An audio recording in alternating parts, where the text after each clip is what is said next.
श्री अमोल कोल्हे जी। धन्यवाद अध्यक्ष महोदय। सबसे पहले उन लाखों देशवासियों के प्रति श्रद्धांजलि अर्पित करता हूं जिनकी कोविड के चलते जान चली गई।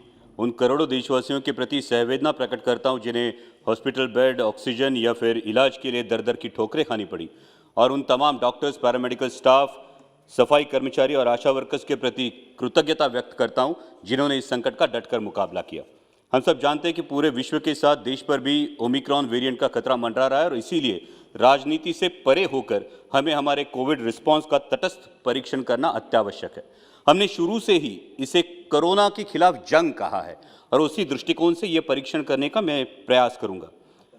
कोई भी जंग जीतने के लिए कुछ नियमों का पालन होना अत्यावश्यक होता है। जंग का पहला नियम है वो अपनी रणनीति तय होना। तो हमारी रणनीति क्या है? क्या हम इन्फेक्शन कंट्रोल करना चाहते हैं या हम डेथ्स कंट्रोल करना चाहते हैं या फिर दोनों? क्योंकि किसी भी पैंडेमिक में इन्फेक्शन कंट्रोल करना मुश्किल होता है और शुरुआती जो कदम उठाए जाते हैं उस पर यह बात बड़े पैमाने पर निर्भर होती है।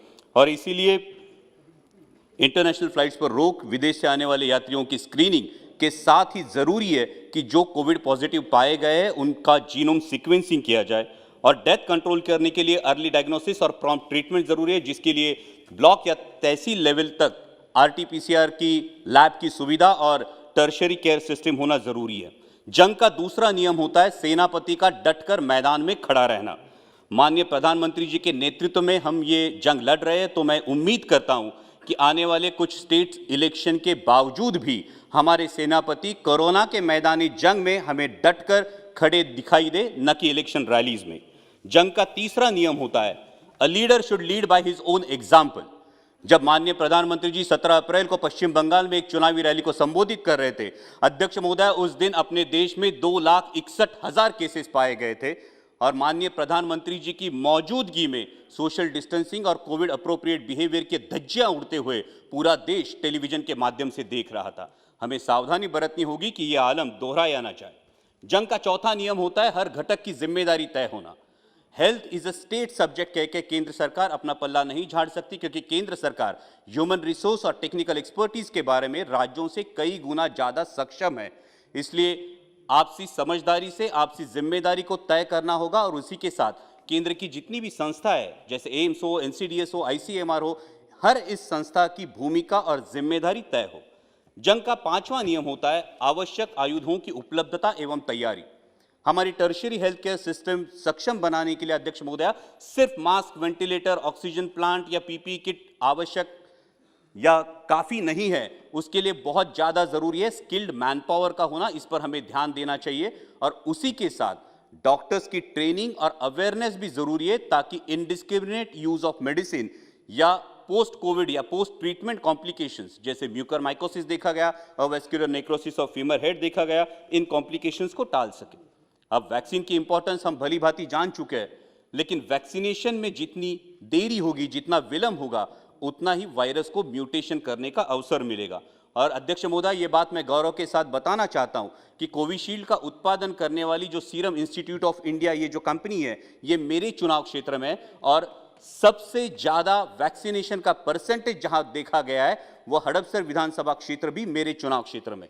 इसके बावजूद हम हमारे जगदम्ब प्रतिष्ठान के माध्यम से गवर्नमेंट की वैक्सीन छोड़कर भी 5 लाख नागरिकों का वैक्सीनेशन सीएसआर की मदद से हमारे चुनाव क्षेत्र में कर रहे हैं। लेकिन मैं आपके माध्यम से मंत्री जी से सवाल पूछना चाहूंगा कि इस वैक्सीनेशन के बारे में कुछ सवाल अभी भी जहन में है।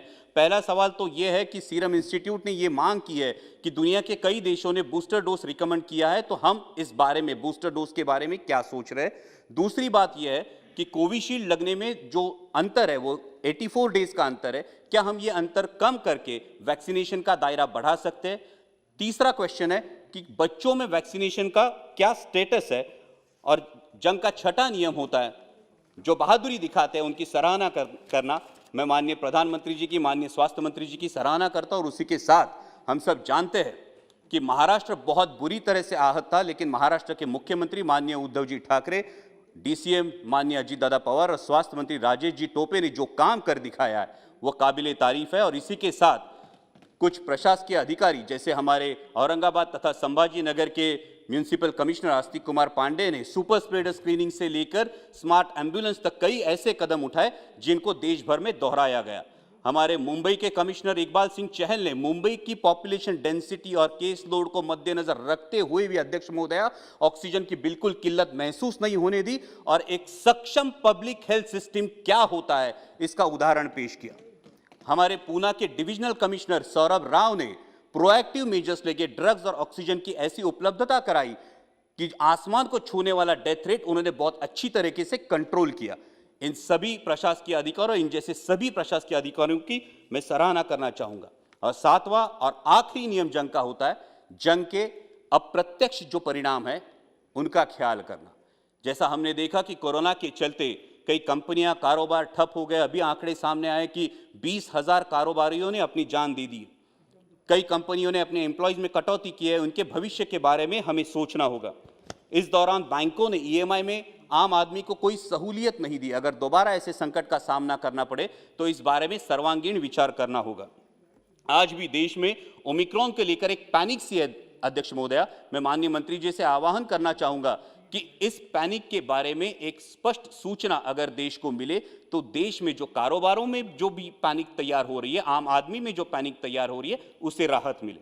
और एक गौरव की बात मैं बताना चाहूंगा कि हमारी फ्लोर लीडर सुप्रिया जी सूले की अगुवाई में महाराष्ट्र में जिन बच्चों के माता पिता कोरोना में गुजर गए, उन अनाथ बच्चों के लिए राष्ट्रवादी कांग्रेस पार्टी की तरफ से राष्ट्रवादी जिवलक करके अभियान चलाया जा रहा है। मैं केंद्र सरकार से दरख्वास्त करूंगा कि इस अभियान को अनाथ बच्चों के लिए देश स्तर पर अवलंब करें। और अंत में अध्यक्ष महोदय इतना ही कहूंगा, जंग के एक पड़ाव पर क्षति पहुंची तो क्या हुआ, जंग के एक पड़ाव पर क्षति पहुंची तो क्या हुआ, हम बचेंगे और भी लड़ेंगे, लेकिन कदम मिलाकर चलना होगा। लेकिन कदम मिलाकर चलना होगा, नए जोश से प्रारंभ करना होगा, वरना कहेंगे देशवासी अगर जीत का सेहरा सिर बंधवाना है तो पराजय का बोझ भी स्वीकारना होगा। अगर वैक्सीनेशन सर्टिफिकेट पे फोटो छपवानी है तो डेथ सर्टिफिकेट का भी जिम्मा लेना होगा।